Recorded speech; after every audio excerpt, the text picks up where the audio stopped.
Selamatlah dirindu, damai iman teguh, dan berdoa sungguh untuknya.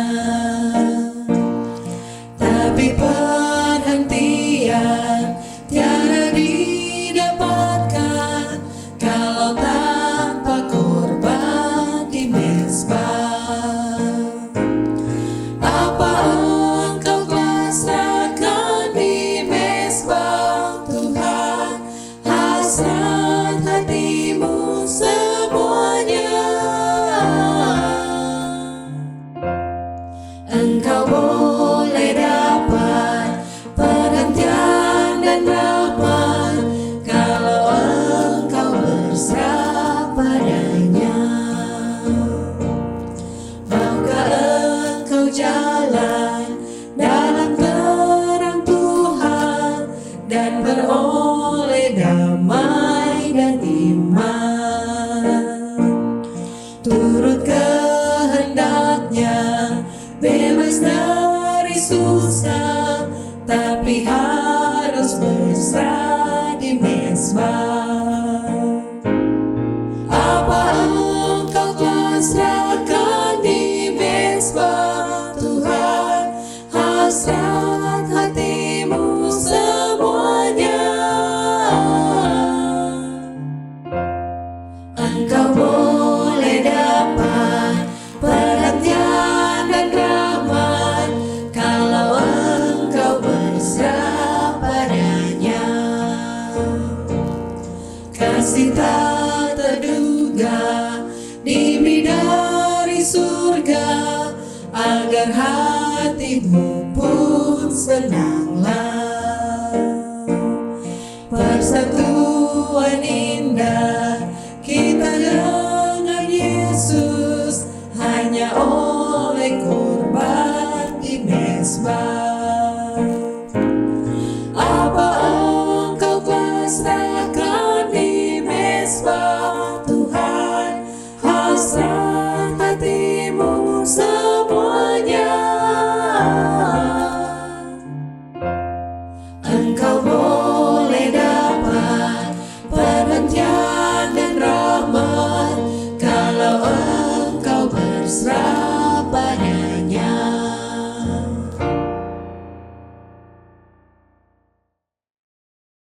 Mari kita tunduk kepala dan kita berdoa.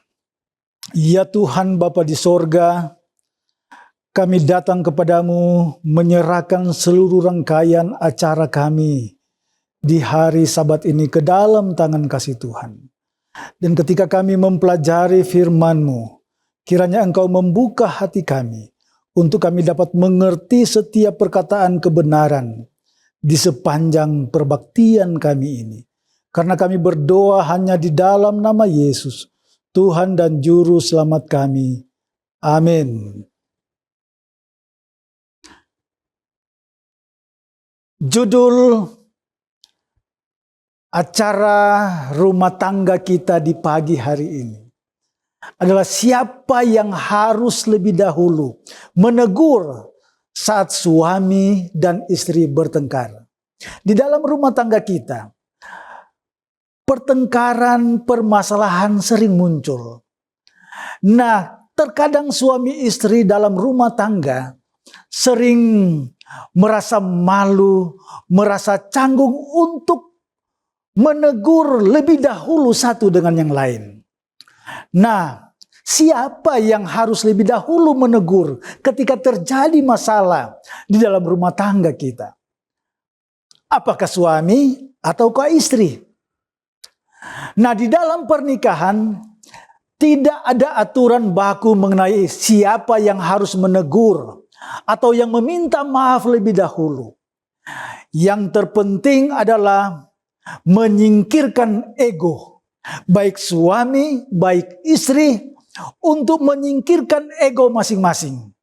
Dan siapapun yang menyadari adanya kesalahan atau celah dalam komunikasi harus segera mengambil inisiatif untuk berdamai.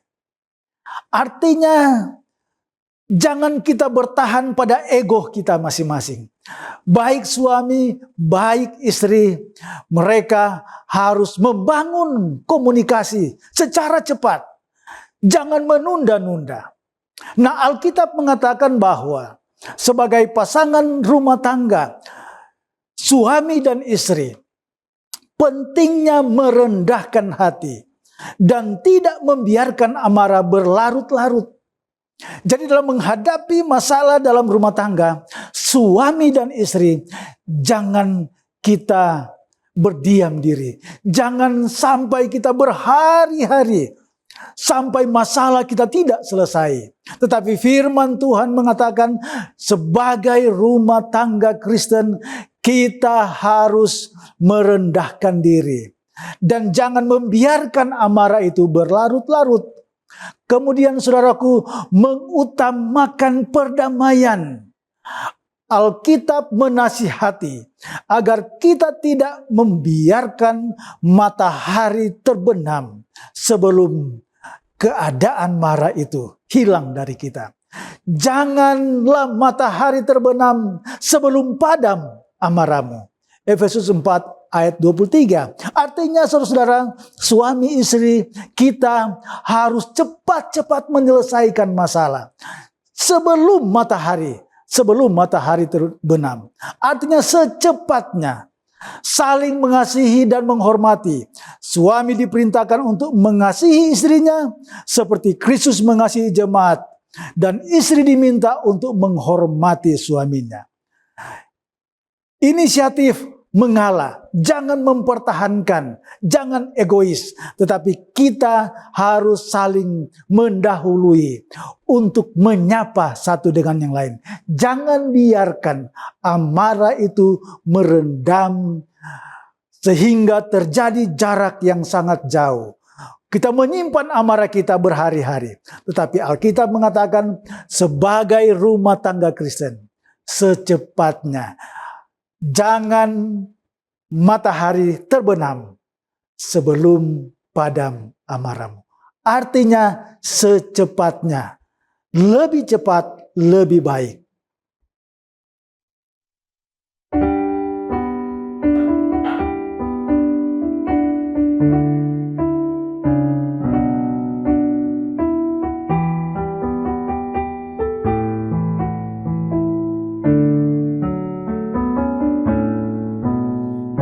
Dia mempedulikan engkau.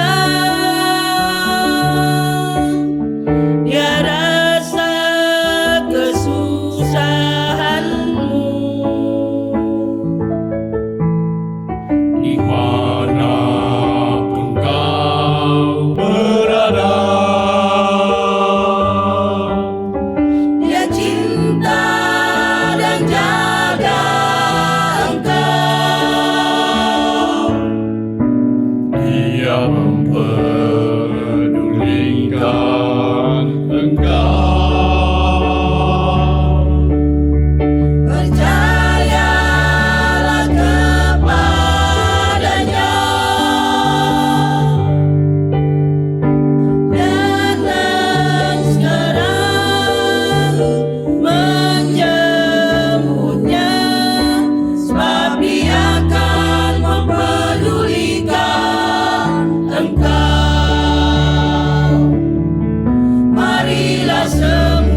Shalom, salam sejahtera di dalam kasih Tuhan kita Yesus Kristus. Puji Tuhan kita boleh berjumpa kembali dalam program pendalaman Alkitab melalui pelajaran Sekolah Sahabat bersama dengan kami, Cornelius Media.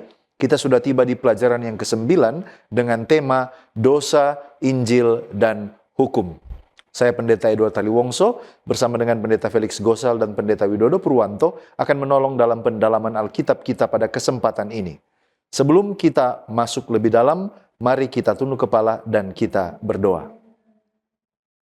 Bapa Tuhan kami, Allah yang Maha Baik, terima kasih untuk kasih setiamu. Sekarang ini kami mau belajar dari firman-Mu.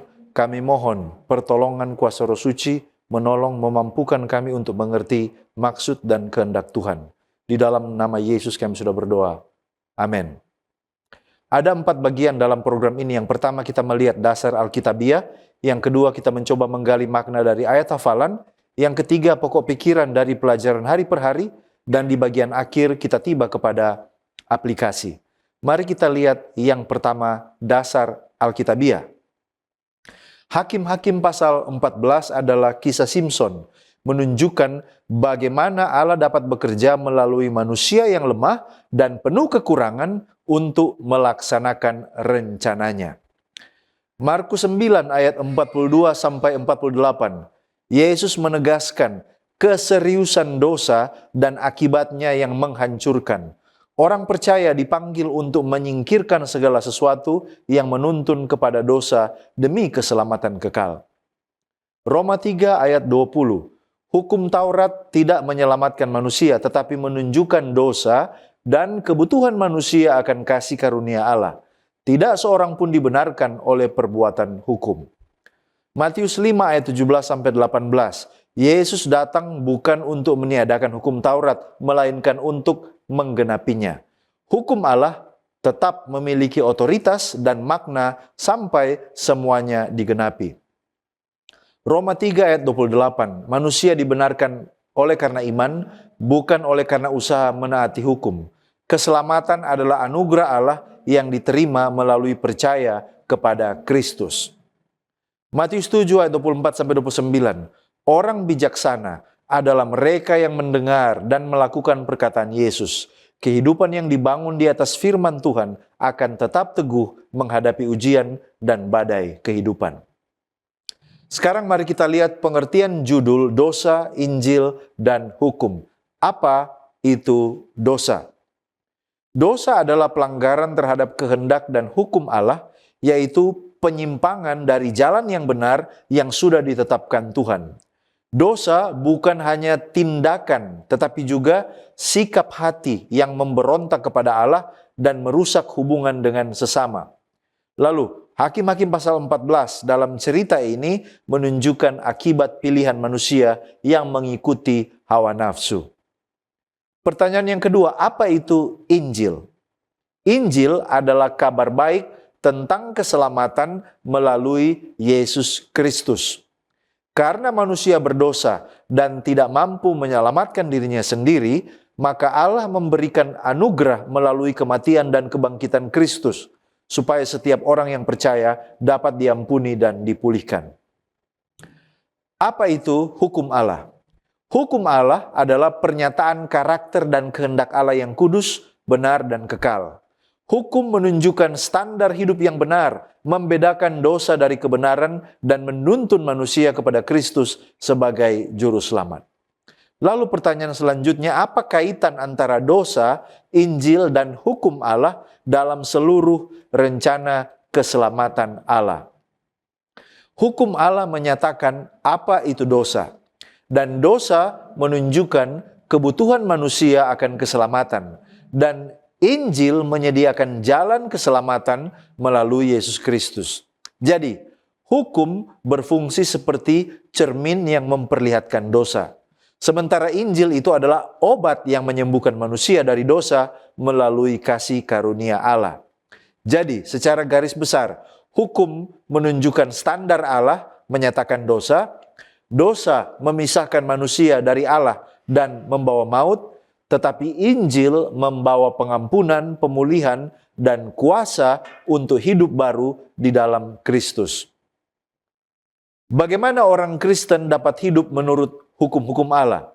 Jawabannya, orang Kristen tidak menaati hukum untuk memperoleh keselamatan, tetapi karena sudah diselamatkan oleh kasih karunia Kristus.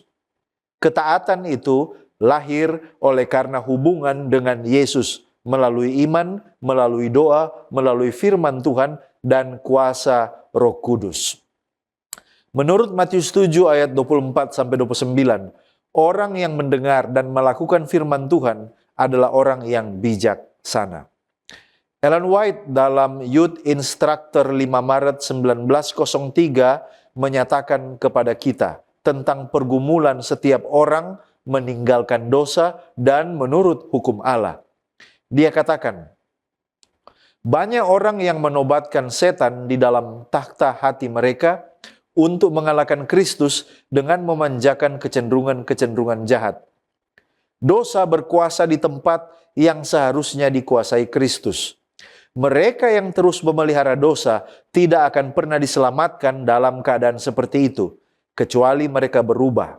Mereka tidak akan pernah memasuki sorga, dan mereka mempersulit jalan orang yang berusaha untuk mengatasinya. Kehidupan mereka yang penuh kesalahan dan tidak dikuduskan menempatkan mereka di pihak kuasa kegelapan. Padahal mereka mengaku berada di pihak Kristus. Yesus menjadikan mereka objek perhatiannya yang lembut dan kerja kerasnya yang tak kenal lelah. Sampai terlepas dari semua upayanya, mereka tetap terikat dalam dosa. Kemudian mereka yang telah Dia tangisi dan rindukan dalam kasih dan belas kasihan dibiarkan untuk menjalani jalan hidup mereka sendiri. Juru selamat berpaling dari mereka sambil berkata dengan sedih, mereka telah bersatu dengan berhala-berhala mereka. Tinggalkanlah mereka. Semoga Tuhan menjauhkan hal ini dari kita. Kita tiba pada ayat hafalan Mazmur pasal 119 ayat 93 dan 94. Untuk selama-lamanya aku tidak melupakan titah-titahmu. Sebab dengan itu engkau menghidupkan aku. Aku kepunyaanmu, selamatkanlah aku sebab aku mencari titah-titahmu. Nah, mari kita lihat apa konteks dan latar belakang ayat ini. Yang pertama, Mazmur 119 ini adalah pemazmur atau mazmur terpanjang di dalam Alkitab. Ada 176 ayat dan seluruh isinya memuji keagungan firman Allah. Mazmur ini ditulis dalam bentuk puisi akrostik, yaitu setiap bait dimulai dengan huruf abjad Ibrani yang berurutan. Dan ayat 93-94, yaitu ayat hafalan kita ini berada di dalam bagian lamed, yaitu yang dimulaikan dari ayat 89 dan berakhir nanti di ayat 96. Konteksnya di sini adalah seorang pemazmur yang sedang mengalami penderitaan, penganiayaan atau pencobaan, namun ia menemukan kekuatan, penghiburan, dan kehidupan justru dalam firman Allah. Sedangkan yang kedua, latar belakang dari mazmur ini adalah hubungan perjanjian. Latar belakang teologis dari mazmur ini adalah soal covenant antara Allah dan umatnya. Pemazmur bukan berbicara sebagai seorang asing, tetapi sebagai anak yang mengenal bapaknya. Ia berkata, aku kepunyaanmu. Ini adalah bahasa perjanjian. Konteksnya adalah pengakuan identitas. Karena saya milikmu, maka saya berpegang pada titahmu. Dan karena saya berpegang pada titahmu, maka tolonglah saya. Dan yang berikutnya, kalau kita melihat ayat-ayat yang ada di sekitar ayat hafalan ini, contohnya ayat 86, 87, dan kemudian ayat 95, di sana pemazmur menyebutkan bahwa orang-orang sombong menganiayanya dan ia hampir binasa.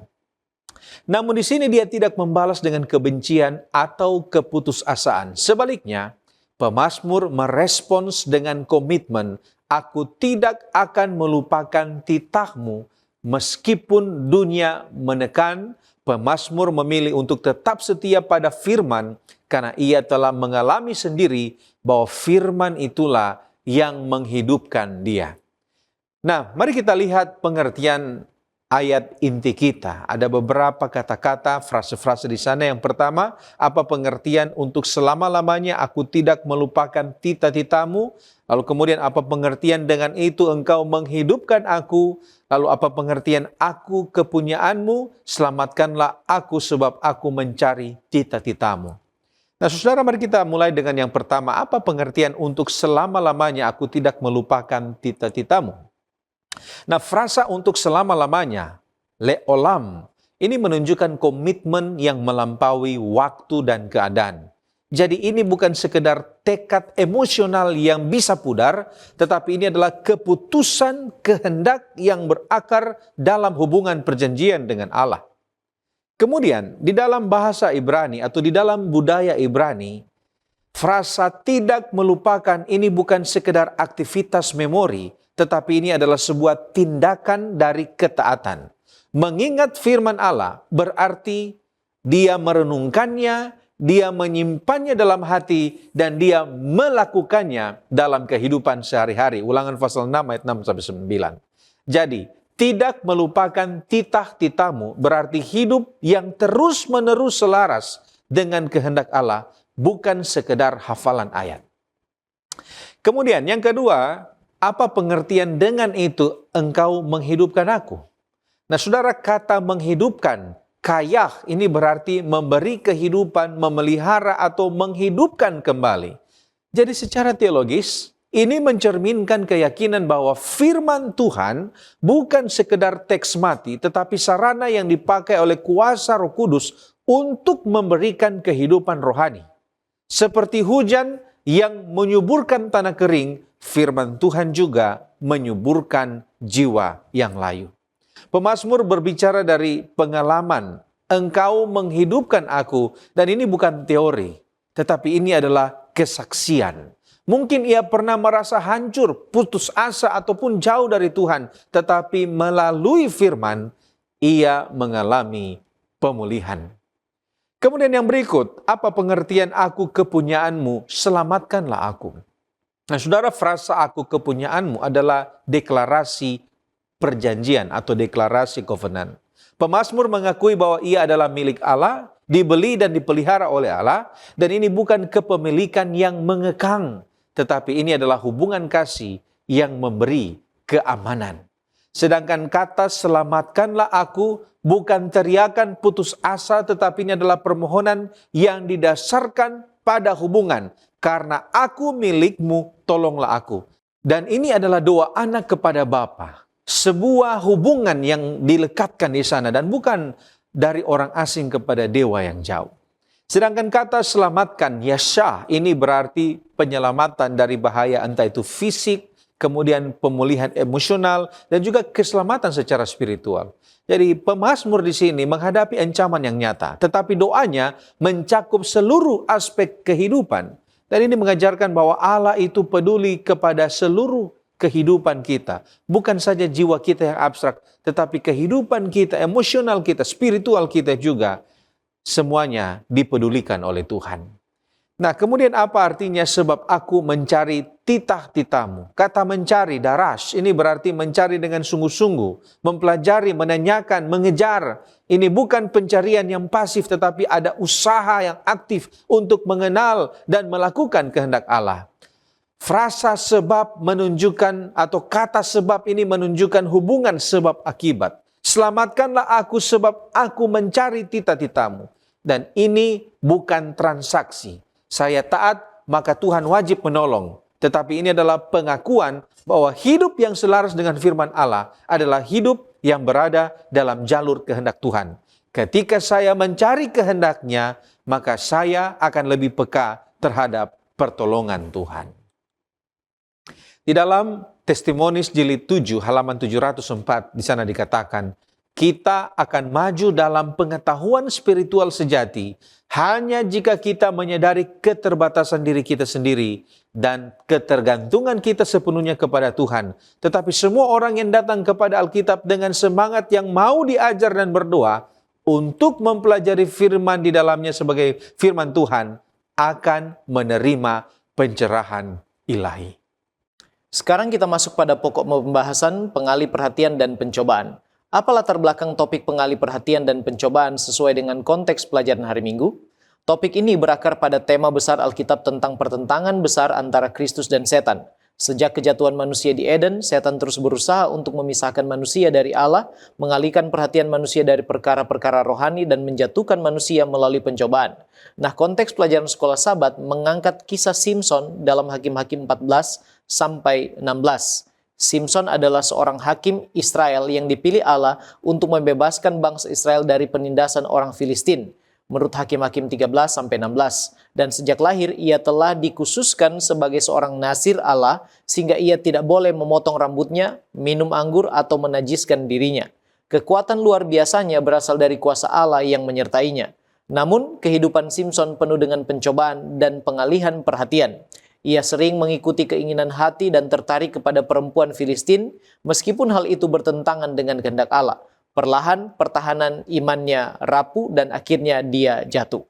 Nah, setan tidak langsung menghancurkan Simson dalam satu peristiwa besar. Sebaliknya, ia memakai pengalih perhatian untuk menjatuhkan Simson seperti ketertarikan duniawi, hawa nafsu, hubungan yang salah, rasa percaya diri berlebihan, dan juga kompromi-kompromi kecil lainnya. Semua ini perlahan mengalihkan hati Simson dari panggilannya sebagai nasir Allah. Patriarchs and Prophets halaman 563 katakan, sedikit demi sedikit Simson melanggar syarat-syarat yang ditentukan Allah baginya. Dan halaman 568, sedikit demi sedikit Simson menyerahkan dirinya kepada kuasa pencobaan sampai musuh menguasainya sepenuhnya. Jadi, pengalihan perhatian tidak selalu berupa dosa terang-terangan. Banyak hal bisa tampak normal bahkan baik, tetapi menjadi berbahaya ketika semua mengambil prioritas utama dalam hidup dan menghabiskan waktu yang seharusnya untuk Allah saja, melemahkan kehidupan doa dan membuat hati semakin menjauh daripadanya. Nah, pengalih perhatian sebenarnya adalah strategi untuk melemahkan fokus rohani, sedangkan pencobaan adalah usaha untuk menjatuhkan manusia ke dalam dosa dan pemisahan dari Allah. Di Adventist Home halaman 401, setan menemukan penemuan-penemuan yang tak terhitung jumlahnya untuk menyibukkan pikiran agar manusia tidak memikirkan pekerjaan yang seharusnya paling mereka kenal. Nah, sekarang apa saja bentuk pengalih perhatian dan pencobaan yang umumnya kita hadapi saat ini? Yang pertama adalah kesibukan duniawi. Terlalu sibuk bekerja, belajar, atau mengejar keberhasilan sehingga mengabaikan kehidupan rohani. Lukas 10 ayat 40-42. Marta sibuk melayani tetapi dia kehilangan fokus utama, yaitu duduk dekat kaki Yesus dan mendengarkan sabdanya. Matius 13 ayat 22, yaitu kekhawatiran dunia menghimpit firman yang bertumbuh. Nah, sekarang yang kedua, hiburan dan media. Media sosial, hiburan digital, game, film, atau olahraga dapat menjadi pengalih perhatian jika menguasai pikiran dan waktu kita yang harusnya kita berikan kepada Allah. 1 Korintus 6 ayat yang ke-12, segala sesuatu halal bagiku, tetapi bukan semuanya berguna. Yang ketiga yaitu cinta akan dunia. Hal ini ketika hati lebih mencintai kenyamanan, uang, popularitas, dan kesenangan dibandingkan Tuhan. 1 Yohanes 2 ayat 15 dan 16. Janganlah kamu mengasihi dunia dan apa yang ada di dalamnya. Jikalau orang mengasihi dunia, maka kasih akan Bapa tidak ada di dalam orang itu. Sebab semua yang ada di dalam dunia, yaitu keinginan daging dan keinginan mata, serta keangkuhan hidup, bukanlah berasal dari Bapa, melainkan dari dunia. 2 Timotius 4 ayat 10. Contoh, Demas meninggalkan Paulus dalam pelayanan karena dikatakan lebih mencintai dunia. Yang keempat ialah rutinitas rohani yang kosong. Contohnya, tetap aktif secara agama, tetapi kehilangan hubungan pribadi dengan Allah. Aktif dalam pelayanan, tetapi kering secara rohani. Wahyu 3 ayat 14-17. Jemaat Laodikia merasa diri kaya di sana, namun ternyata kosong dan kering secara rohani karena keadaan mereka yang kompromi dan juga suam-suam kuku. The Great Controversy halaman 518. Setan menyesuaikan pencobaannya dengan sifat dan kecenderungan manusia. Sekarang apa pelajaran rohani bagi kita saat ini? Dan apa yang perlu kita waspadai? Alfa dan Omega jilid 2 halaman 195 katakan, secara jasmani, Simson adalah orang yang paling kuat di atas dunia ini. Tetapi di dalam pengendalian diri, kejujuran dan keteguhan, ia adalah salah seorang yang paling lemah di antara manusia. Banyak yang salah mengira bahwa nafsu yang kuat itu adalah satu tabiat yang kuat pula. Tetapi sebenarnya adalah bahwa dia yang dikuasai oleh hawa nafsunya sendiri adalah seorang manusia yang lemah. Kesabaran sejati seorang manusia diukur oleh kuasa perasaannya yang ia kendalikan, bukan oleh apa yang mengendalikan dia. Apa yang perlu kita waspadai ialah serangan setan yang tersamarkan, yang mengalihkan perhatian dan fokus kita perlahan menjauh dari Tuhan. Simpson berpikir bahwa dia kuat dan kebal terhadap pencobaan. Alfa Omega Jilid 2 halaman 195. Perlindungan Allah telah menyertai Simpson agar ia dapat disediakan untuk melaksanakan pekerjaan yang untuknya ia telah dipanggil. Tetapi di bawah pengaruh pergaulan yang jahat, ia telah melepaskan pegangannya dari Tuhan, yang merupakan satu-satunya perlindungan manusia, dan ia pun dihanyutkan oleh arus kejahatan. Jikalau manusia dengan sengaja menempatkan diri mereka di bawah kuasa penggodaan, mereka akan jatuh, lambat atau segera. Segala upaya akan diusahakan setan untuk menyesatkan orang-orang yang direncanakan Allah untuk digunakan sebagai alat untuk suatu pekerjaan yang istimewa.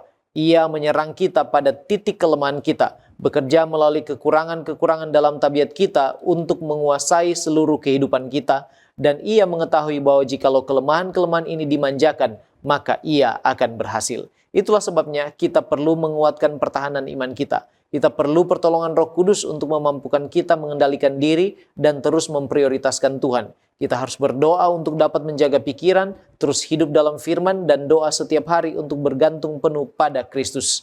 Testimonies for the Church, Jilid 5 halaman 506. Musuh jiwa mengetahui bahwa bila pikiran tidak diarahkan pada doa dan penyelidikan kitab suci, maka pikiran itu akan dipenuhi oleh perkara-perkara duniawi. Halaman 530. Tidak seorang pun dapat aman sejenak tanpa doa dan berjaga-jaga. Jadi penangkal dari pengalih dan pencobaan yang mungkin datang ialah, pikirkan ini, Matius 6 ayat 33, tetapi carilah dahulu kerajaan Allah dan kebenarannya, maka semuanya itu akan ditambahkan kepadamu. Baik, terima kasih pendeta. Sekarang kita melihat tema benteng dalam hubungan saya dengan Allah. Apa saja kira-kira penghalang utama dalam hubungan manusia dengan Allah yang disebutkan dalam pelajaran dan ayat-ayat Alkitab di pelajaran hari Senin? Mari kita lihat ada beberapa penghalang rohani. Yang pertama, kesombongan dan mengandalkan diri sendiri. 1 Korintus 10 ayat 12, siapa yang menyangka bahwa ia teguh berdiri, hati-hati. Contohnya adalah Simpson, jatuh karena merasa kuat. Yang kedua, keinginan untuk dipuji oleh manusia. Matius 6 ayat 2 memperingatkan tentang melakukan kebaikan demi pujian itu berbahaya. Yang ketiga, hawa nafsu dan dosa dalam hati. Matius 5, 28-29, dosa dimulai dari hati dan pikiran. Yang keempat, sikap suka menghakimi. Matius 7 ayat 1-2, menghakimi orang lain membawa penghakiman atas diri sendiri. Penghalang yang kelima adalah kebencian dan sikap tidak suka mengampuni. Matius 5 ayat 44. Yang keenam, kemarahan yang tidak dikendalikan. Matius 5 ayat 22. Kemarahan itu merusak hubungan dengan Allah dan sesama. Dan yang ketujuh adalah toleransi terhadap dosa. Markus 9 ayat 42-48. Di ayat ini, Yesus menggunakan gambaran yang ekstrim untuk menunjukkan keseriusan dosa.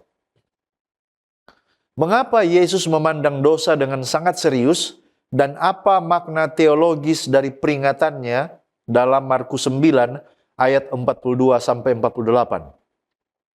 Makna teologis dari peringatan Yesus adalah yang pertama, dosa memisahkan manusia dari Allah. Yesaya 59 ayat 2. Yang kedua, dosa itu tidak dari tindakan. Dosa dimulai dari hati. Akar dosa ada dalam pikiran, motivasi, dan keinginan.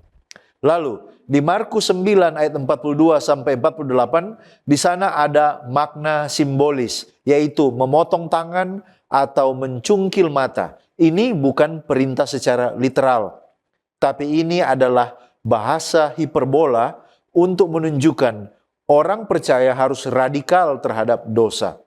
Dosa itu serius. Dosa menghancurkan karakter, relasi, dan kehidupan rohani. Dosa kecil ketika dipelihara dapat membawa kehancuran yang besar. Lalu, secara teologis dari pelajaran ini kita lihat tentang kekudusan Allah. Allah yang kudus tidak dapat bersatu dengan dosa, menurut Habakuk 1 ayat 13. Bagaimana kita dapat mengatasi strongholds atau benteng-benteng penghalang atau kuasa-kuasa rohani yang menghambat pertumbuhan hubungan kita dengan Allah? Yang pertama, melakukan pemeriksaan diri secara jujur. Minta Roh Kudus menunjukkan kalau ada dosa yang tidak kita sadari. Yang kedua, belajar untuk rendah hati. Tidak mengandalkan kekuatan diri sendiri. Menyadari kebutuhan akan kasih karunia Allah setiap hari dalam hidup kita. Yang ketiga, jaga pikiran dan jaga hati. Isi pikiran kita dengan firman Tuhan, Filipi 4 ayat 8. Yang berikut, berhenti menghakimi orang lain. Fokus kepada pertobatan pribadi. Lalu yang terakhir, mengampuni dan mendoakan orang-orang yang membenci kita. Ellen White memberikan peringatan tentang betapa seriusnya Allah memandang dosa.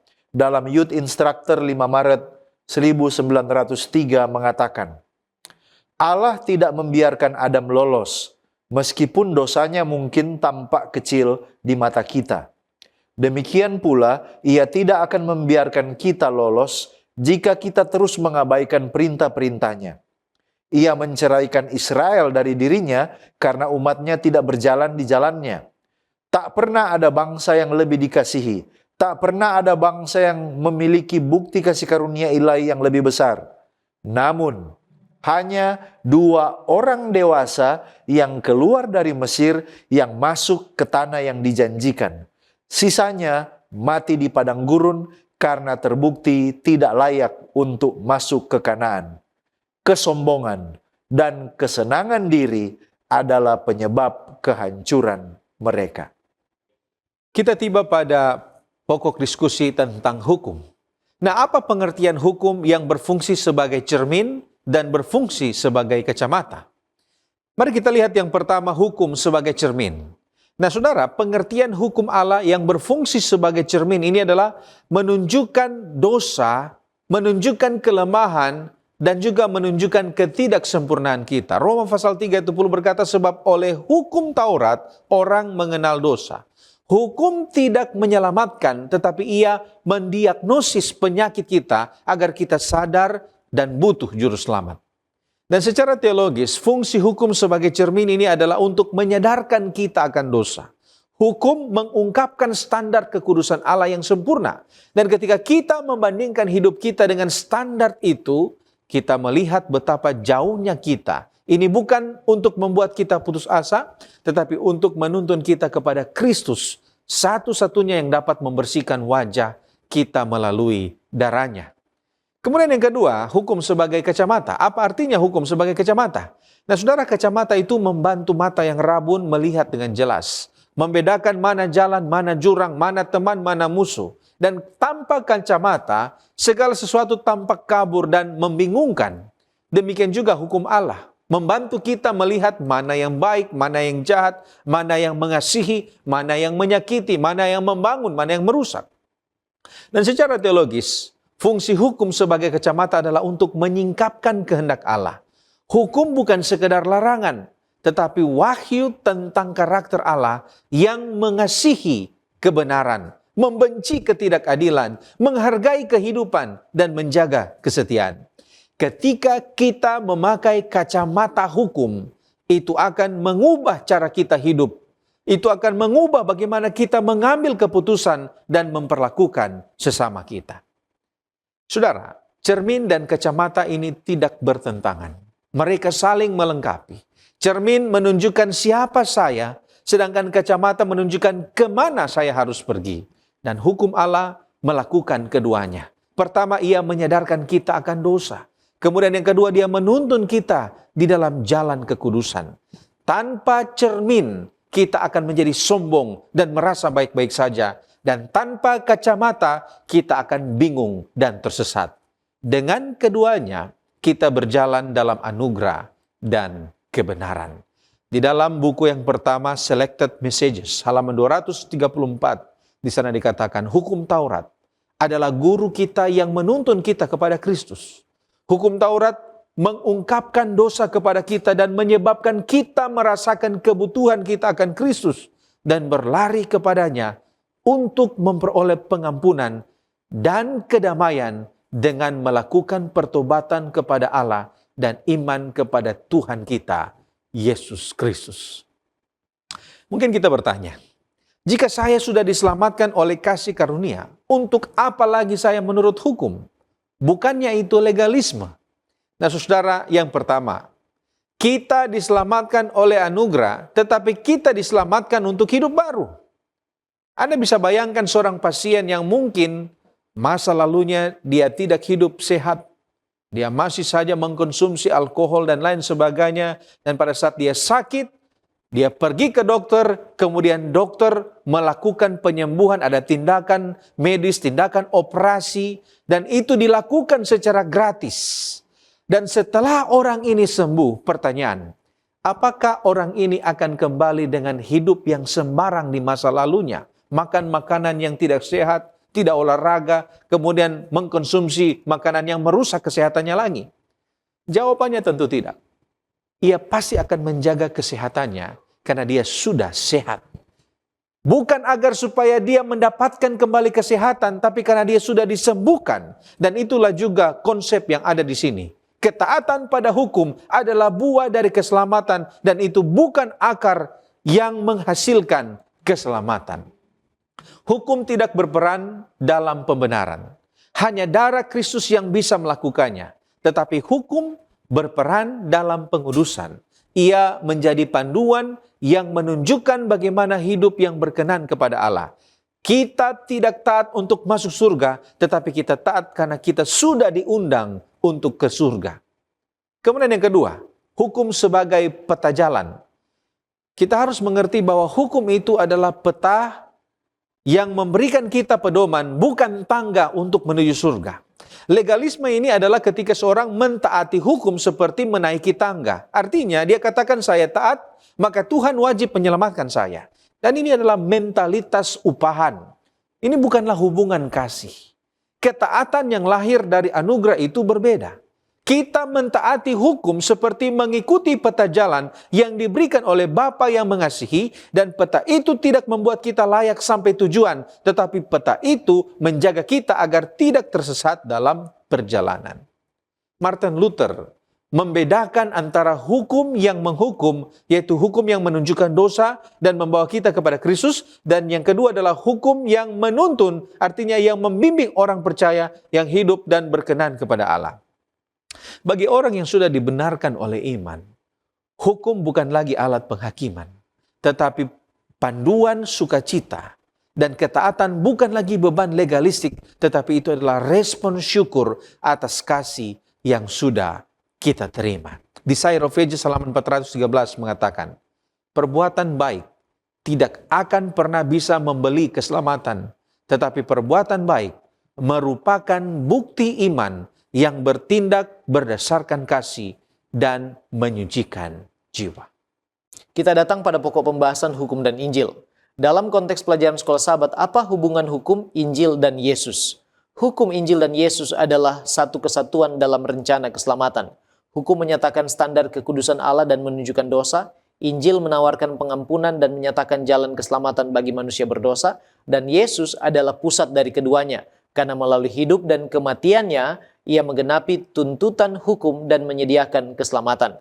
Kolose 1 ayat 19 dan 20. Karena seluruh kepenuhan Allah berkenan diam di dalam Dia, dan oleh Dialah ia memperdamaikan segala sesuatu dengan dirinya, baik yang ada di bumi maupun yang ada di sorga, sesudah ia mengadakan pendamaian oleh darah salib Kristus. Mengapa sekarang hukum itu penting? Hukum Allah penting karena yang pertama, itu menunjukkan standar kekudusan Allah. Yang kedua, melindungi hubungan manusia dengan Allah dan sesama. Yang ketiga, menolong manusia untuk mengenali dosa-dosanya. Dan yang keempat, menjadi pedoman hidup orang percaya. Taurat Tuhan itu, kata firman di dalam Mazmur 19 ayat 8, adalah sempurna dan teguh.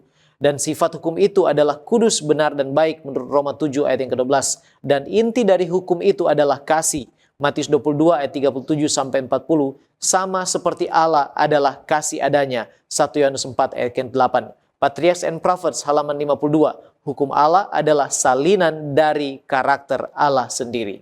Sekarang apakah Yesus membatalkan hukum dan apakah iman serta kasih karunia meniadakan hukum Allah? Yesus datang, saudaraku, bukan untuk membatalkan atau meniadakan hukum. Dan itu jelas dalam Matius 5 ayat 17-18.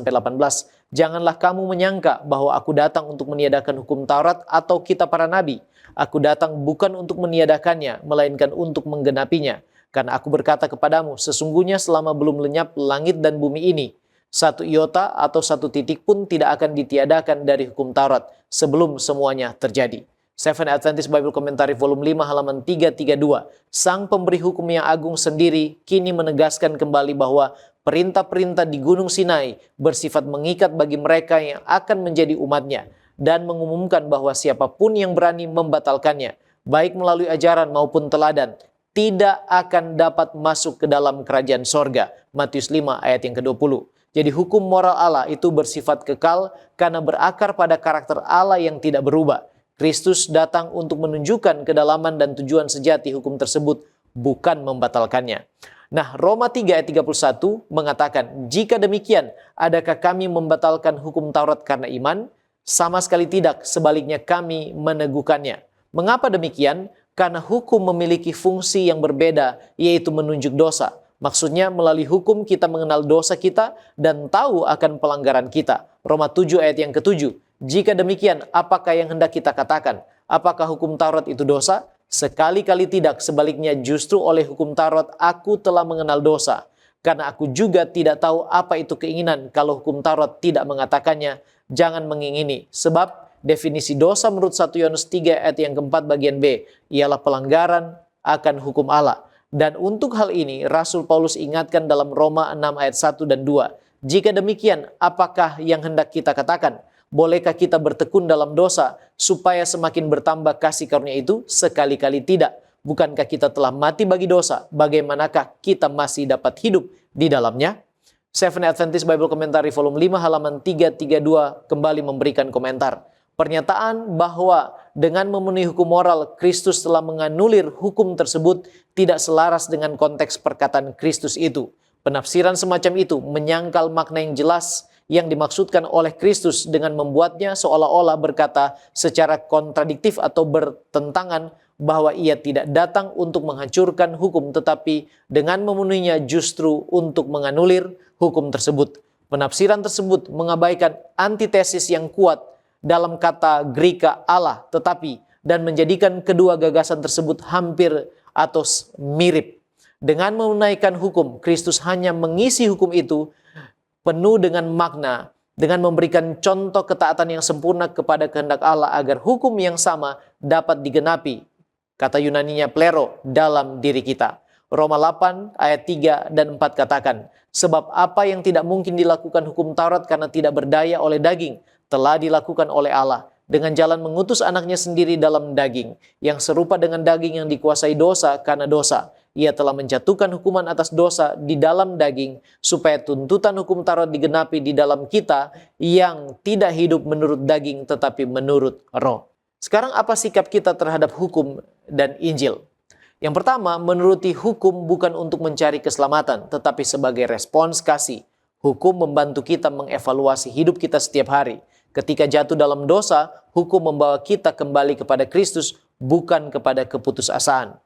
Hukum hanya dapat menunjukkan dosa, tetapi tidak dapat menghapus dosa. Selected Messages, buku 1 halaman 213. Hukum tidak memiliki kuasa untuk mengampuni pelanggaran. Keselamatan hanya tersedia melalui kasih karunia Kristus. Banyak orang jatuh dalam legalisme karena menganggap penurutan hukum dapat menyelamatkan. Namun Alkitab menegaskan bahwa manusia dibenarkan oleh iman, bukan oleh perbuatan hukum. Efesus 2 ayat 8 dan 9. Sebab karena kasih karunia kamu diselamatkan oleh iman. Itu bukan hasil usahamu, tetapi pemberian Allah. Itu bukan hasil pekerjaanmu. Jangan ada orang yang memegahkan diri.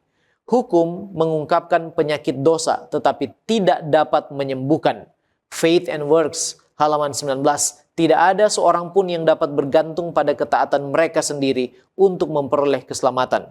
Jadi, sikap kita teruslah datang mendekat kepada Kristus, sebab Steps to Christ halaman 64 katakan bahwa semakin dekat kita kepada Yesus, semakin jelas kita melihat keberdosaan kita. Halaman 29 katakan, karena hukum itu adalah cermin yang menunjukkan cacat tabiat kita, maka kita melihat kebutuhan kita akan Kristus. Rasul Yohanes katakan di dalam 1 Yohanes 2 ayat 3-5, dan inilah tandanya bahwa kita mengenal Allah, yaitu jikalau kita menuruti perintah-perintahnya. Barang siapa berkata, aku mengenal dia, tetapi ia tidak menuruti perintahnya, ia adalah seorang pendusta, dan di dalamnya tidak ada kebenaran. Tetapi barang siapa menuruti firman-Nya, di dalam orang itu sungguh sudah sempurna kasih Allah. Dengan itulah kita ketahui bahwa kita ada di dalam Dia. Steps to Christ halaman 61. Kita tidak memperoleh keselamatan melalui penurutan. Penurutan itu adalah buah dari iman. Namun di Desire of Ages halaman 762 katakan bahwa hukum dan Injil berjalan bergandengan tangan. Artinya Injil dan keselamatan tidak bisa dipisahkan dari hukum dan penurutan. Baik, terima kasih pendeta. Sekarang kita melihat mengetahui dan melakukan. Apa perbedaan antara mengetahui Yesus dan benar-benar melakukan kehendak Allah menurut Matius 7 ayat 21-29. Nah, mengetahui tentang Yesus saja tidak cukup. Mengapa? Karena ada orang yang berseru, Tuhan, Tuhan, tetapi tidak masuk ke dalam kerajaan sorga. Matius 7 ayat 21. Mereka mengenal Yesus secara lahiriah, tetapi tidak hidup dalam ketaatan kepadanya. Melakukan kehendak Allah adalah yang ditekankan oleh Yesus. Yesus menekankan pentingnya melakukan kehendak Bapa. Pengetahuan sejati harusnya menghasilkan perubahan hidup.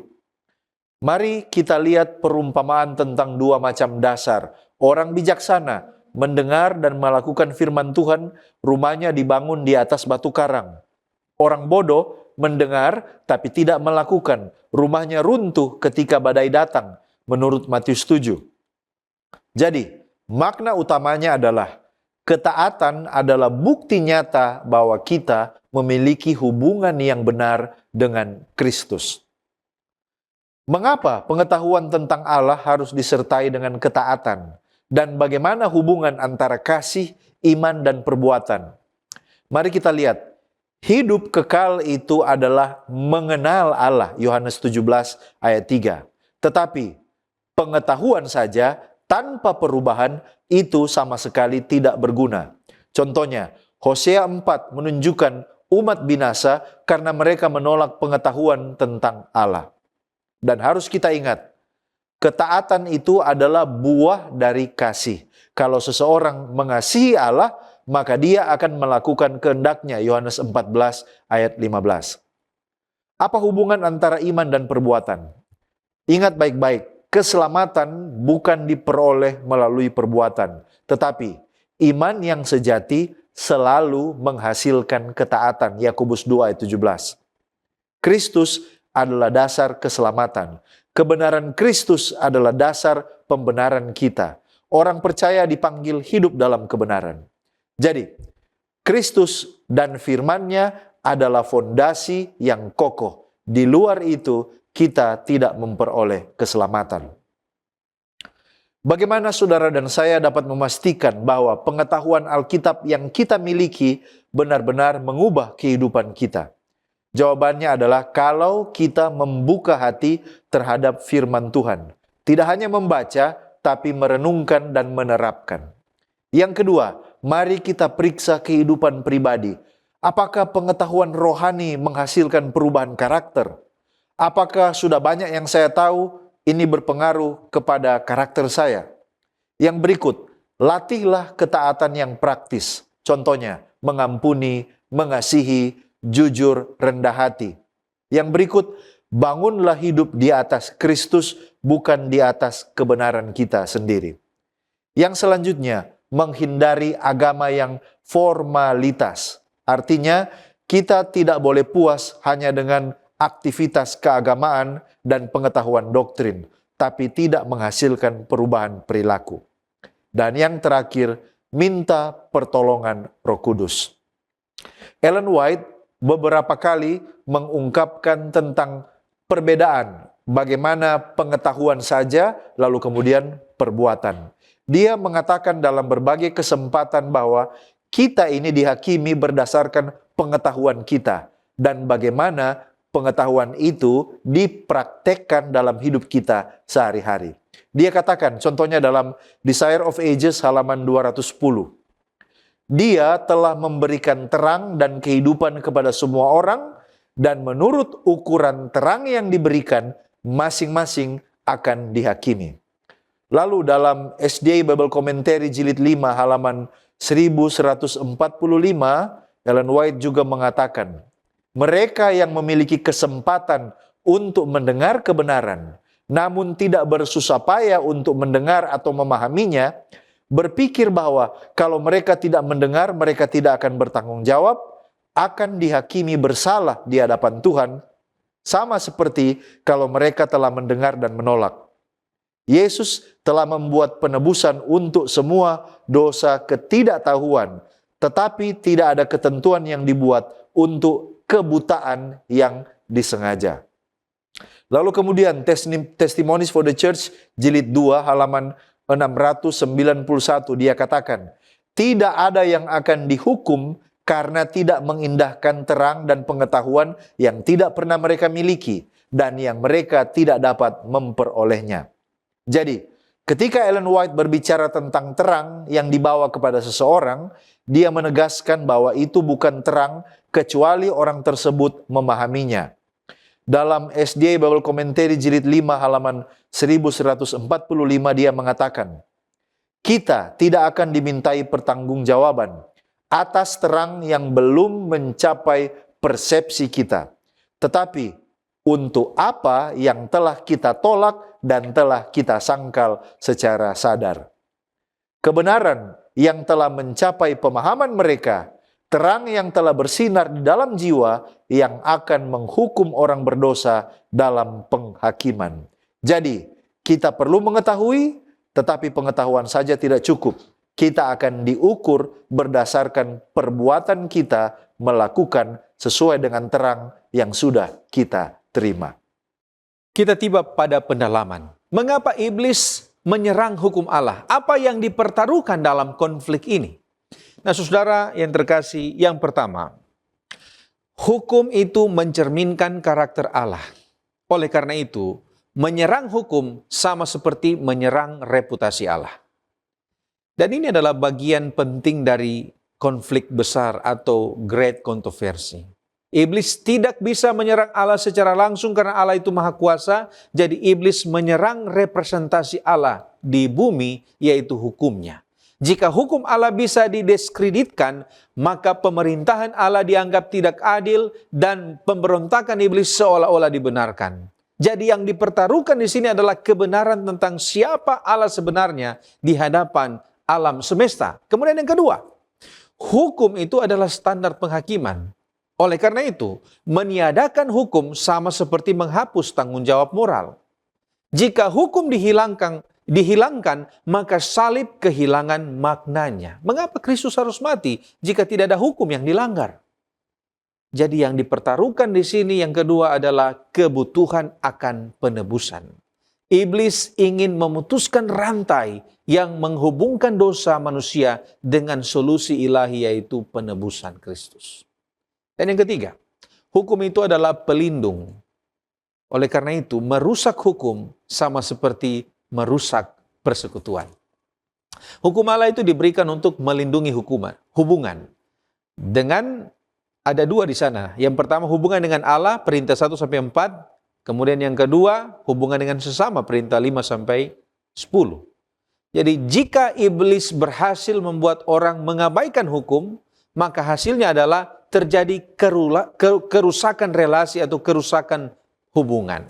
Akan ada penyembahan berhala, akan ada ketidakjujuran, akan ada kekerasan dan juga ada perpecahan. Jadi dengan menyerang hukum, iblis ingin menghancurkan komunitas umat Allah dan kesaksian mereka kepada dunia. Di dalam The Great Controversy halaman 88 dikatakan, dengan menginjak-injak hukum Allah, mereka menyangkal otoritas sang pemberi hukum. Membuat berhala dari doktrin dan teori palsu sama mudahnya dengan membuat berhala dari kayu atau batu. dengan menggambarkan sifat-sifat Allah secara keliru, setan menuntun manusia untuk membayangkannya dalam karakter yang salah. Nah, mungkin kita bertanya, apa arti Yesus menggenapi hukum? Matius pasal 5 ayat 17-18. Apakah ini berarti hukum sudah tidak berlaku? Yang pertama, kata menggenapi itu berarti memenuhi, bukan menghapuskan. Jadi kata menggenapi atau plero ini berarti memenuhi, menyelesaikan, menjadikan utuh. Jadi Yesus tidak berkata aku datang untuk menghapus hukum, tetapi aku datang untuk menggenapinya. Ini sama seperti seorang musisi yang memainkan musik dengan sempurna. Ia tidak menghapus not-not itu, tetapi ia menunjukkan keindahan musik itu sebagaimana mestinya. Dan di sini kita harus mengerti Yesus datang bukan untuk menghapus hukum, tapi untuk menunjukkan makna sejati, kedalaman dan keindahan hukum Allah yang sering disalahpahami oleh manusia. Yang kedua, hukum moral itu tetap berlaku. Hukum upacara telah digenapi dalam Kristus. Ini penting untuk kita tahu. Penting bagi orang Kristen untuk membedakan jenis hukum di dalam Alkitab. Hukum moral yaitu 10 hukum yang mencerminkan karakter Allah yang kekal. Lalu ada juga hukum upacara yaitu korban hewan, hari raya, ritual bait suci. Ini adalah bayangan yang merujuk kepada Kristus. Dan ketika Yesus mati di salib, maka hukum upacara ini juga selesai. Di dalam Signs of the Times tanggal 29 Juli 1886 di sana dikatakan ada 2 hukum berbeda yang diungkapkan. Yang pertama adalah hukum tipe dan bayangan yang berlaku hingga zaman Kristus dan berakhir ketika tipe bertemu dengan antitipe dalam kematian Yesus. Sedangkan yang kedua adalah hukum Allah, dan hukum ini kekal dan tak berubah seperti tahtanya yang abadi. Saudaraku, sebagai penutup dan aplikasi dari apa yang kita pelajari dan diskusikan bersama, bagaimana kita melihat hubungan antara dosa, Injil, dan hukum dalam perjalanan iman Kristen kita? Kita tahu bersama bahwa dosa ialah pelanggaran terhadap hukum Allah, menurut 1 Yohanes 3 ayat 4. Fakta yang memilukan ialah bahwa semua kita telah berbuat dosa. Roma 3 ayat 10, seperti ada tertulis, tidak ada yang benar, seorang pun tidak. Dan Roma 3 ayat 23, karena semua orang telah berbuat dosa dan telah kehilangan kemuliaan Allah. Akibatnya, Roma 6 ayat 23 bagian A katakan, upah dosa ialah maut. Nah, dalam menyelesaikan masalah dosa inilah Allah, karena kasih-Nya yang besar, menurut Yohanes 3 ayat 16, telah mengaruniakan anaknya yang tunggal, Yesus Kristus, untuk memberikan jalan keluar terhadap masalah dosa dan memberikan tawaran hidup kekal bagi umat manusia. Roma 3 ayat 25, Kristus Yesus telah ditentukan Allah menjadi jalan pendamaian karena iman dalam darahnya. Hal ini dibuatnya untuk menunjukkan keadilannya, karena ia telah membiarkan dosa-dosa yang telah terjadi dahulu pada masa kesabarannya. Inilah yang disebut dengan kasih karunia. Roma 3 ayat 24, dan oleh kasih karunia telah dibenarkan dengan cuma-cuma karena penebusan dalam Kristus Yesus. Roma 6 ayat 23, sebab upah dosa ialah maut, tetapi kasih karunia Allah ialah hidup yang kekal dalam Kristus Yesus Tuhan kita. Keseluruhan rencana keselamatan Allah inilah yang kita sebut kabar baik atau Injil yang menghasilkan pembenaran oleh iman. Hukum menyatakan dosa dan Injil menawarkan solusi terhadap dosa, yaitu keselamatan di dalam Kristus Yesus. Hukum menyatakan dosa. Dosa menunjukkan kebutuhan manusia akan juru selamat, dan Injil menawarkan keselamatan melalui Yesus Kristus. Setelah diselamatkan, orang percaya dipimpin Roh Kudus untuk hidup taat kepada Allah melalui standar hukumnya. Faith and Works halaman 96. The law points us to Christ and Christ points us back to the law. Artinya, hukum menunjukkan kita kepada Kristus dan Kristus mengarahkan kita kembali kepada hukum. Dengan demikian, setelah pengalaman keselamatan pembenaran oleh iman, yang disebut justification by faith, tahap selanjutnya adalah sanctification atau pemurnian karakter yang standarnya ialah hukum Allah yang esensinya ialah kasih yang tercermin dalam karakter Kristus. Acts of the Apostle halaman 560 katakan bahwa penyucian atau sanctification itu bukanlah pekerjaan satu momen saja atau instan, atau 1 jam saja atau 1 hari saja, tetapi itu merupakan pekerjaan seumur hidup. Jadi, hukum menyatakan dosa, dosa membawa perpisahan dengan Allah dan menghasilkan maut, namun Injil menawarkan keselamatan dan hidup kekal. Namun setelah seseorang menerima Injil dan dibenarkan, maka hidupnya harus disucikan dan karakternya harus berubah sesuai dengan standar hukum Allah oleh pertolongan Roh Suci. God's Amazing Grace halaman 15. Hukum Taurat menyentuh hati nurani sehingga orang berdosa menyadari kebutuhannya akan Kristus sebagai pendamaian atas dosa. Kesadaran akan dosa yang ditekankan oleh hukum mendorong orang berdosa kepada juru selamat. Dalam kebutuhannya, manusia dapat mengajukan argumen-argumen yang kuat yang disediakan oleh salib Kalvari. Ia dapat mengklaim kebenaran Kristus karena kebenaran itu diberikan kepada setiap orang berdosa yang bertobat. Sekarang bolehkah iman kepada Yesus untuk keselamatan tidak disertai dengan penurutan terhadap hukum Allah? Yakobus 2 ayat 17 dan 26 jelas mengatakan, demikian juga halnya dengan iman. Jika iman tidak disertai perbuatan, maka iman itu pada hakikatnya ialah mati. Sebab seperti tubuh tanpa roh adalah mati, demikian jugalah iman tanpa perbuatan, perbuatan adalah mati. Joseph Harvey Wagoner dalam bukunya The Spirit of God halaman 51 menulis bahwa harmoni antara hukum dan Injil adalah tepatnya harmoni antara keadilan dan kasih dalam karakter ilahi, dan hal ini diwakili oleh persatuan Bapa dan Anak. Anak hanya menyelamatkan mereka yang kembali setia kepada Bapa. Iman kepada Tuhan Yesus Kristus tidak berguna tanpa pertobatan kepada Allah. Kehendak Bapa adalah ujian bagi ajaran-ajaran anak. Sia-sialah mereka berseru kepada Yesus, Tuhan, Tuhan, jika mereka tidak melakukan kehendak Bapanya atau menurut Matius 7 ayat yang ke-21. Sekarang bagaimana kita dalam kelemahan kita sesudah menerima Injil bisa mentaati hukum? Dengan pertolongan Roh Kudus, kita bisa mentaati hukum walaupun kita lemah secara jasmani atau secara badani. The Spirit of God halaman 52 katakan, Allah melalui rohnya memimpin umatnya untuk mengasihi dan mentaatinya. Dan di mana karunia-karunia roh diakui dan diterima, di situ hukum akan ditaati. Dan dengan demikian umat akan diberkati dan Allah dimuliakan. Sekarang apa keuntungannya bagi kita menuruti hukum Allah? God's Amazing Grace halaman 146. Ketaatan terhadap hukum-hukum Allah menumbuhkan dalam diri manusia suatu karakter yang indah, yang selaras dengan segala sesuatu yang murni, suci, dan tak bernoda. Dalam kehidupan orang seperti itu, pesan Injil Kristus menjadi jelas. Dengan menerima kasih karunia Kristus dan penyembuhannya dari kuasa dosa, ia dibawa ke dalam hubungan yang benar dengan Allah. Hidupnya yang telah dibersihkan dari kesombongan dan keegoisan dipenuhi dengan kasih Allah. Ketaatannya sehari-hari terhadap hukum Allah memberinya karakter yang menjamin kehidupan kekal baginya di kerajaan Allah.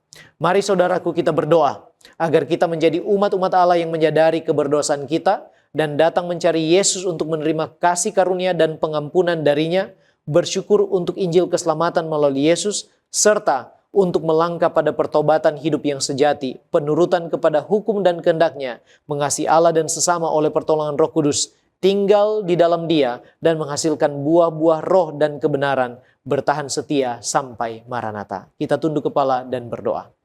Bapa di sorga, terima kasih untuk kesempatan yang indah Engkau berikan kepada kami untuk kembali belajar firman-Mu. Tuhan, kami memerlukan Engkau menuntun kami melalui kuasa Roh Kudus, supaya kami boleh datang kepada pengertian yang benar akan kehendak-Mu. Kami boleh menyadari keberdosaan kami. Kami boleh dituntun datang kepada Kristus, menerima kasih karunia dan pengampunan-Mu. Kami boleh dibenarkan melalui jasa Kristus, dan hidup kami perlahan boleh diubahkan. Karakter kami bertumbuh serupa dengan Kristus dalam penurutan iman kami kepada hukum-hukum-Mu. Bapa, bantu kami setiap hari, sebab kami lemah dan berdosa. Ampunilah kami dan berkatilah kami. Ke dalam tangan-Mu kami serahkan hidup ini. Di dalam nama Yesus kami sudah berdoa. Haleluya. Amin.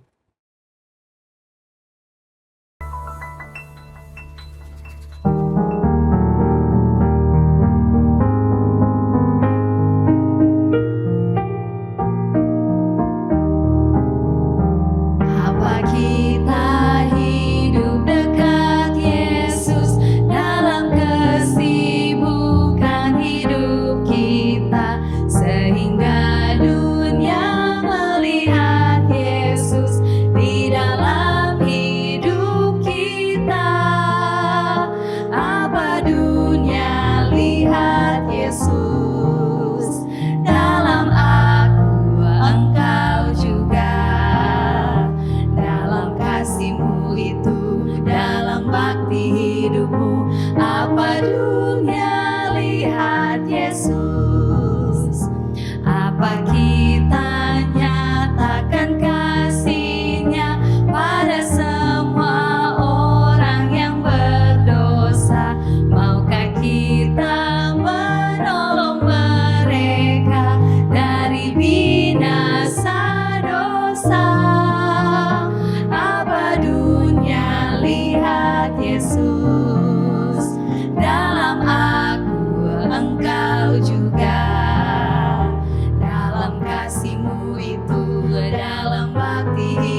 Apa dunia lihat Yesus, apa hidup kita menyatakan perkataan serta perbuatan yang menarik atau menyesatkan orang yang cari selamat.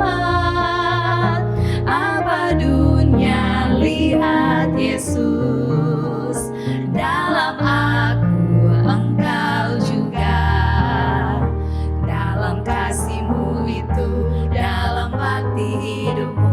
Apa dunia lihat Yesus. Mari kita berdoa. Bapa di surga, kami datang menghampiri tahta hadirat Tuhan. Kami datang dengan kelemahan-kelemahan kami. Kami datang dengan pergumulan-pergumulan kami. Tapi sebelum kami mau menyampaikan semuanya itu Bapa, kami rindu untuk memuji dan meninggikan Engkau. Engkau adalah Allah yang layak kami sembah, layak kami puji dan tinggikan. Engkau adalah Alfa dan Omega. Engkau adalah penyelamatan kami. Engkau adalah tempat perlindungan kami. Terpujilah Tuhan, Engkau kekal sampai selama-lamanya. Ketika kami datang menghampiri tahta hadirat-Mu Tuhan, kami menyadari kelemahan kami. Kami menyadari akan dosa-dosa yang telah kami lakukan, yang telah menyakiti hati-Mu dan juga menyakiti sesama kami. Kami datang dengan kerendahan hati memohon pengampunan. Ampuni kami Tuhan. Bersihkan hati kami. Perbaharui kami di dalam hati-Mu Tuhan. Dan kiranya Tuhan, kami akan dikuduskan, disucikan, dibersihkan, sehingga kami layak di hadapan-Mu. Saat ini Tuhan, kami datang dengan berbagai macam latar belakang. Ada penyakit yang kami rindu dibawa ke salib Tuhan. Ada masalah keluarga, masalah keuangan, masalah pekerjaan, masalah apa saja. Kami mau bawa semuanya itu dibawa ke salib Tuhan. Ada yang sementara berduka cita, kehilangan. Mereka rindu untuk mendapatkan penghiburan. Kami rindu membawa semua pergumulan ini ke bawah salib Tuhan. Oleh karena kami tahu bahwa kami tidak dapat menyelamatkan diri kami sendiri. Dunia tidak dapat memberikan penghiburan yang sejati. Hanya Tuhan satu-satunya Allah yang dapat menjadi sumber kebahagiaan, sumber keselamatan kami. Kami meminta kekuatan iman. Kiranya Engkau menguatkan mereka yang saat ini sementara menghadapi masalah. Kiranya Engkau menyediakan jalan keluar bagi mereka yang saat ini sementara meminta untuk mendapatkan jalan keluar.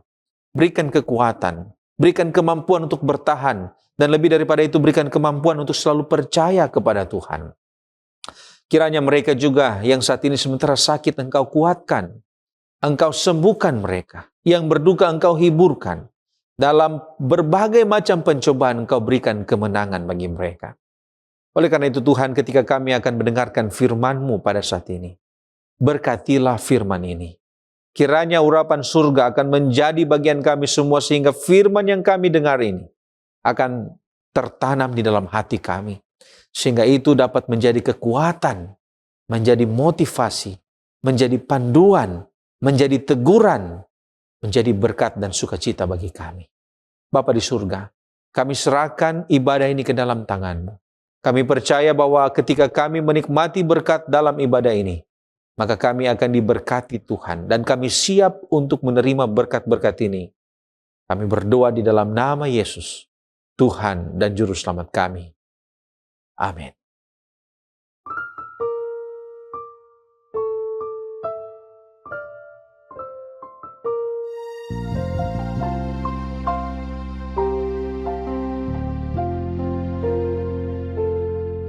Ku yakin bukan karena kesalahan saat Kau memilihku melayani-Mu. Ku percaya rencana-Mu sempurna saat Kau panggil dan pakai aku dari hidup sampai mati.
melayanimu. Ku percaya rencanamu sempurna saat kau panggil dan pakai aku. Dari hidup sampai matiku,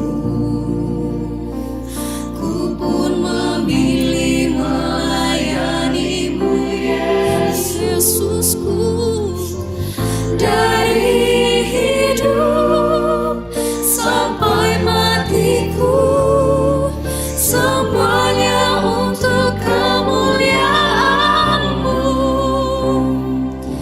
Sampai Engkau datang kembali, utuslah aku sesuai rencana-Mu.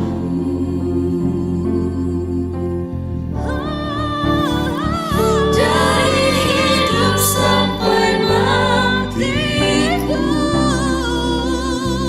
ku pun memilih melayanimu, Yesus. Dari hidup sampai matiku, semuanya untuk kemuliaan-Mu. Sampai Engkau datang kembali, utuslah aku sesuai rencana-Mu. Sampai Engkau datang kembali, utuslah aku sesuai rencana-Mu. Utuslah aku sesuai rencana-Mu.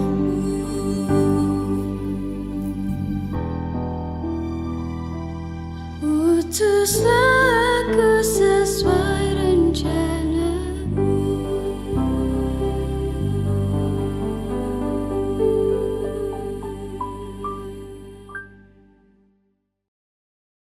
Selamat Sabat, saudara-saudaraku. Sebelum kita mendengarkan firman Tuhan, mari kita tunduk kepala, kita berdoa bersama-sama. Bapa di sorga, kami rindu untuk belajar kebenaran firman-Mu. Maka terangi hati dan pikiran kami oleh kuasa Roh Kudus, sehingga kami memiliki kehidupan yang lebih baik dalam kehendak Tuhan, untuk melihat bagaimana Tuhan bekerja dalam kehidupan kami. Terima kasih Bapa, kami berdoa dalam Yesus Tuhan dan Juru Selamat kami. Amin. Firman Tuhan pada saat ini diberi judul God's Blueprint atau cetak biru Allah. Hal ini akan memberikan kepada kita gambaran-gambaran atau hal-hal yang harus kita buat dalam kehidupan kita seturut dengan kehendak Tuhan dari sebuah kisah yang akan kita lihat pada hari Sabat ini. God's Blueprint atau cetak biru. Ini merupakan suatu hal yang seringkali kita bisa alami dalam kehidupan kita. Sebagai contoh, kalau kita mau membangun rumah, pasti ada bagian yang kita harus susun lebih dahulu atau kerangkanya, kemudian kita membangun rumah tersebut melalui kerangka yang kita sudah susun. Atau bagian-bagian pendahuluan, membutuhkan ini, ukurannya seperti ini. Begitu juga dengan God's Blueprint Allah yang Ia tuangkan melalui mahakarya penciptaan Allah yang sangat luar biasa. God's Blueprint Allah, ketika Allah menciptakan alam semesta ini dengan karya dan imajinasi yang sungguh hebat. Meskipun saya dan saudara hidup di dunia yang berdosa ini, tetapi ada banyak tempat di sekitar kita. Mungkin kita dapat melihat sebuah pemandangan yang indah, sesuatu hal yang sangat menakjubkan menurut pandangan atau kacamata kita, atau dengan apa yang kita lihat. Wah, itu sangat luar biasa, sangat spektakuler. Itu di dalam kehidupan kita, manusia yang berdosa. Tetapi dahulunya, sebelum manusia jatuh ke dalam dosa, ciptaan Tuhan yang sangat luar biasa, melalui God's Blueprint, kreasi Allah yang sangat luar biasa, yang menciptakan alam semesta ini, itu sudah terjadi. Dalam Kejadian 1, ayat yang ke-31, menutup dari segala apa yang diciptakan pada hari ke-6. Maka Allah melihat segala yang dijadikan itu sungguh amat baik. Sebuah kreasi, sebuah mahakarya dari God's blueprint untuk menjadikan alam semesta. Ibrani 11 ayat yang ketiga berkata, karena iman kita mengerti bahwa alam semesta dijadikan oleh firman Allah, sehingga apa yang kita lihat telah terjadi dari apa yang dapat kita lihat. Iman yang bekerja di sini, yang kita miliki, kita tidak ada dalam penciptaan, tetapi iman yang bekerja sesuai dengan kebenaran firman Tuhan untuk mempertumbuhkan kehidupan kita. Penciptaan yang kita tidak lihat secara langsung dengan God's blueprint, dengan kreasi Allah yang luar biasa. Tetapi dengan iman kita, kita dapat melihat kreasi Allah yang luar biasa itu dari pendalaman kebenaran firman Tuhan. Tetapi saat manusia jatuh ke dalam dosa, pertanyaan muncul, apakah kerangka kerja Allah atau God's blueprint berhenti, selesai saat manusia jatuh ke dalam dosa? Saudaraku, hal-hal yang kita alami dalam kehidupan kita sesuai dengan pembelajaran firman Tuhan, ternyata kerangka kerja Allah, God's blueprint, tidak berhenti. Dia punya rencana untuk kehidupan kita. Dia punya rencana untuk keselamatan yang sudah terjadi dalam kehidupan kita. Dia punya rancangan yang terbaik untuk keluarga kita, untuk kehidupan sukses yang dapat kita raih di dalam Tuhan, dan kehidupan kekal yang Tuhan sudah rencanakan ketika Dia memberikan kepada kita anaknya, Yesus Kristus. God's blueprint akan kita lihat dengan hal sederhana dari peristiwa mujizat Yesus yang pertama. Dalam Yohanes pasal 2 ayat 1 sampai ayat yang ke-11. Saya tidak akan membacakan 11 ayat ini. Banyak dari kita menggali dan mempelajari kisah mujizat Yesus yang pertama dari hal-hal baik yang tentunya kita dapat melihat pelajaran yang berharga dari mujizat Yesus yang pertama saat Dia hadir di perkawinan di Kana. Tapi izinkan pada saat ini dengan hal sederhana bagaimana kita melihat God's blueprint Allah tetap bekerja untuk kehidupan saya dan saudara dari peristiwa perkawinan di Kana, mujizat Yesus yang pertama. Kita ringkaskan, pada pesta pernikahan di Kana. Pesta itu terjadi di tempat yang bernama Kana yang ada di Galilea. Ibu Yesus ada di sana. Yesus dan murid-muridnya diundang di pesta itu. Pada hari ketiga, dalam pelaksanaan pesta, pesta menghadapi masalah. Apa masalahnya? Mereka kehabisan anggur. Yesus yang hadir di situ dan ibu Yesus yang ada di sana memberitahukan masalah ini kepada Yesus. Dan Yesus membuat mujizat pada saat itu di pernikahan yang ada di Kana. God's blueprint dapat kita lihat dari kisah yang sederhana ini. Yang pertama, kita bisa mengalami seperti pesta di Kana dalam Yohanes 2 ayat yang ketiga. Masalah terjadi. Mereka kekurangan dan kehabisan anggur. Saudaraku, God's blueprint, rencana atau rancangan terbaik dalam kehidupan kita bahwa Dia adalah sumber berkat. Terkadang kita kehabisan kebutuhan jasmani. Tetapi dengan God's blueprint, rancangan Allah, Dia adalah sumber berkat. Dia sanggup melimpahkan kepada kita berkat-berkatnya. Ketika manusia belum jatuh ke dalam dosa, Allah sudah memerintahkan manusia di Taman Eden. Dalam Kejadian 2 ayat yang ke-15. Tuhan mengambil manusia dan menempatkan mereka di Taman Eden untuk mengusahakan dan memelihara taman itu. Dan saat manusia jatuh ke dalam dosa, Tuhan berkata kepada Adam, engkau harus berpeluh, bekerja.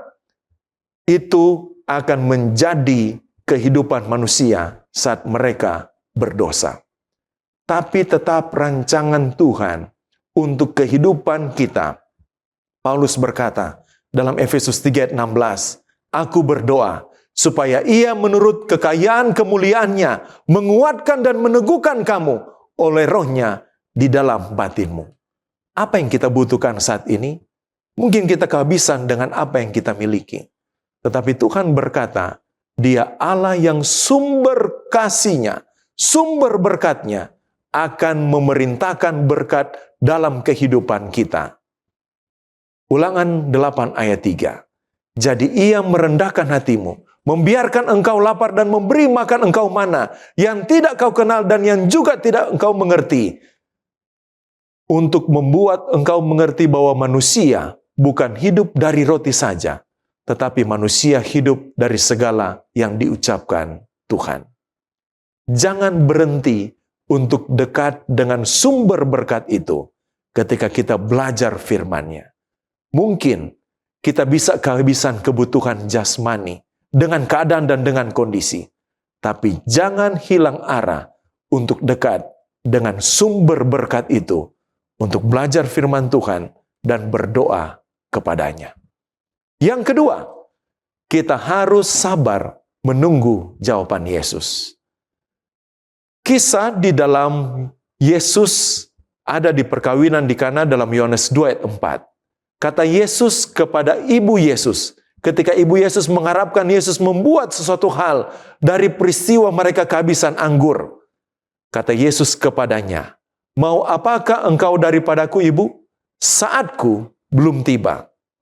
Ada banyak pandangan yang menyatakan saat Yesus belum tiba, apakah merujuk kepada kematian Yesus atau merujuk kepada hal Yesus belum saatnya untuk membuat mujizat.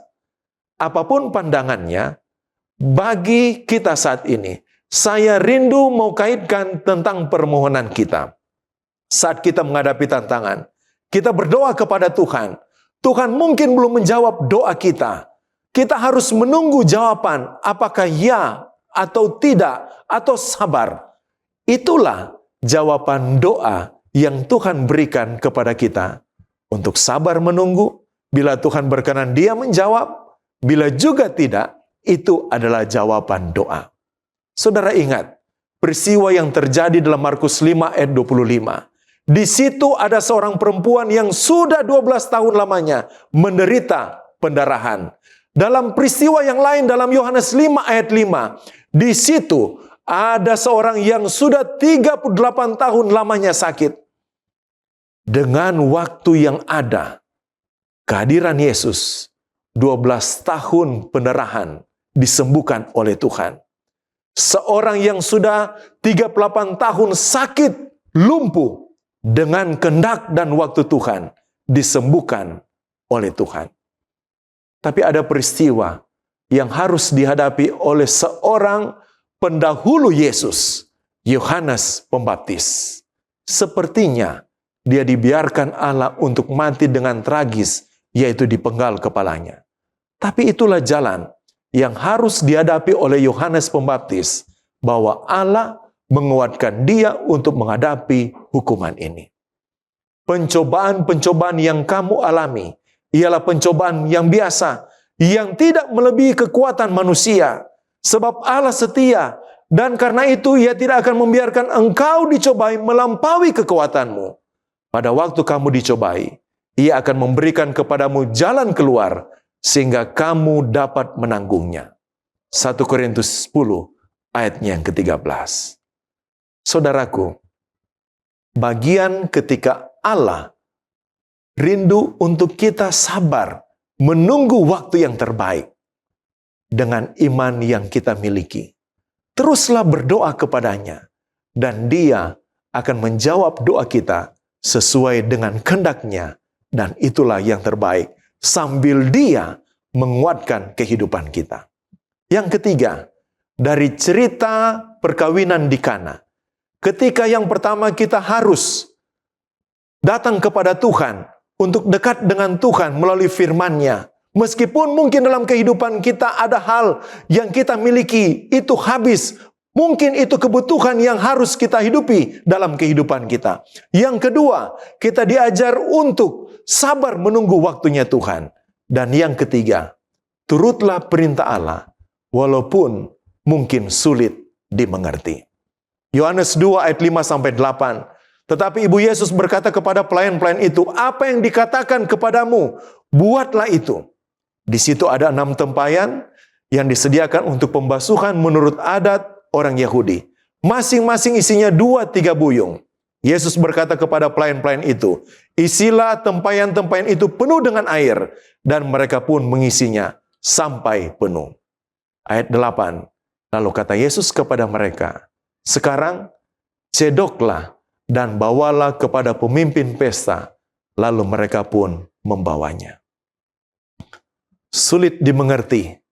Mujizat yang pertama, air menjadi anggur. Roma 9 ayat 9 berkata, firman Tuhan ini mengandung janji. Pada waktu seperti inilah aku akan datang dan Sarah akan mempunyai seorang anak laki-laki. Ini firman Tuhan, tapi mungkin sulit dimengerti oleh Sarah. Bagaimana saya yang sudah tua bisa mendapatkan keturunan? Pertanyaan itu dijawab dengan apa yang terjadi saat perkawinan di Kana.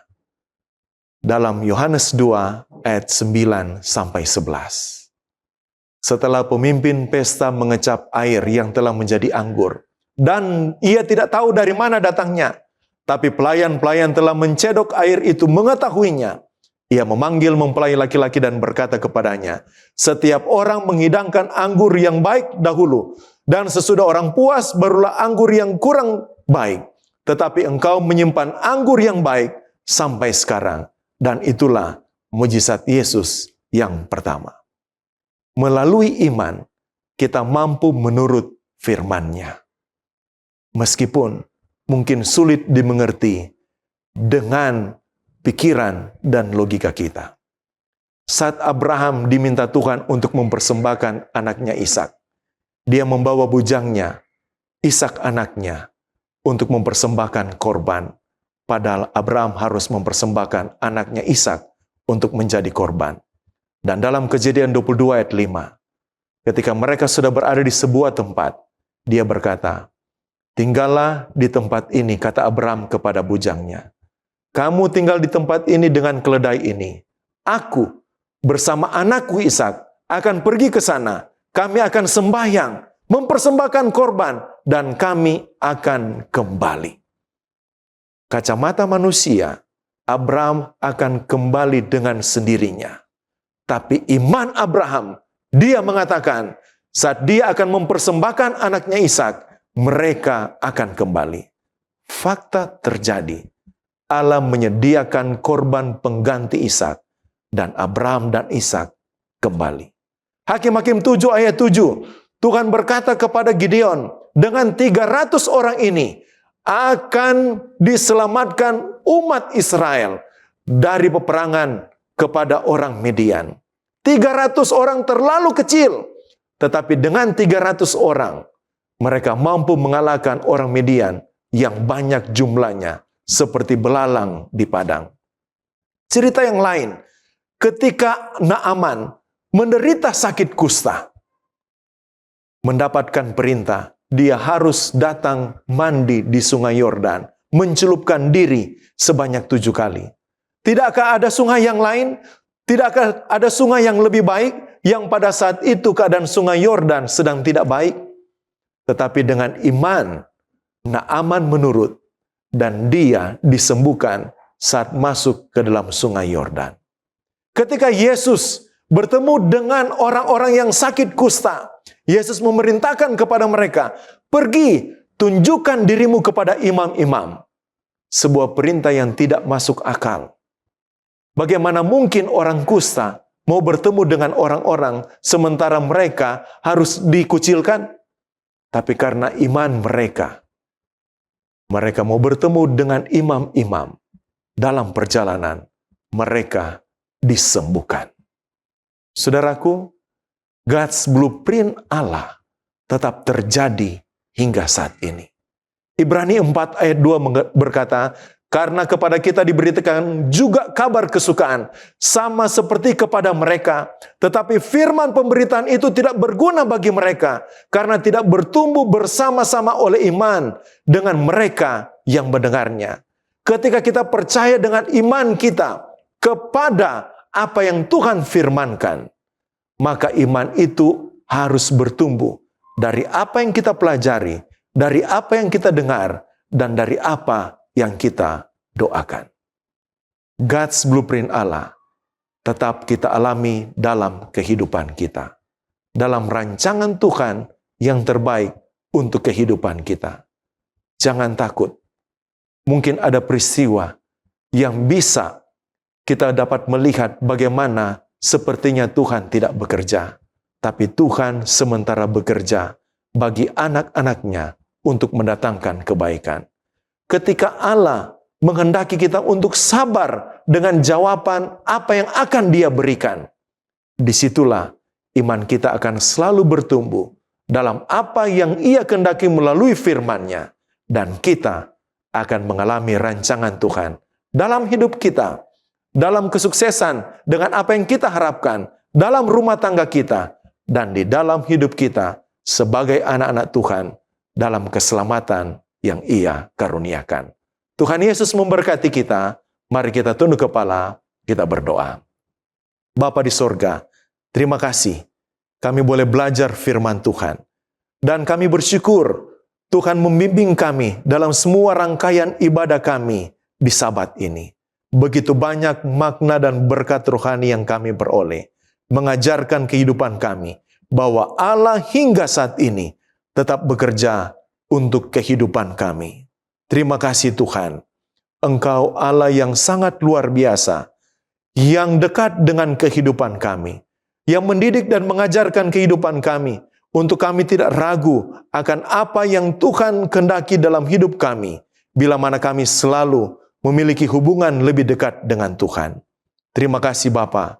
Kiranya Tuhan dalam kasih setiamu akan memberkati, melindungi, dan menyertai kehidupan kami.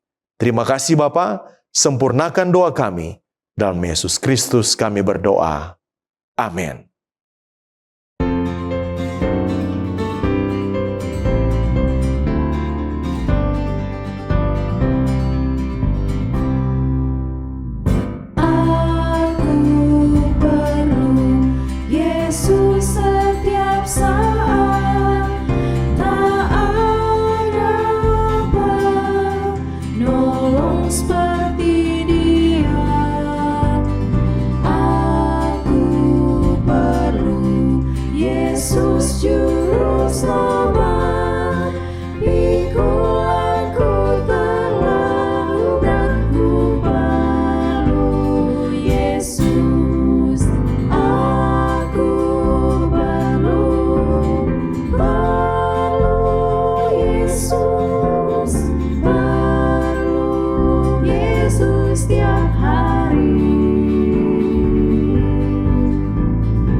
Suka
setiap hari.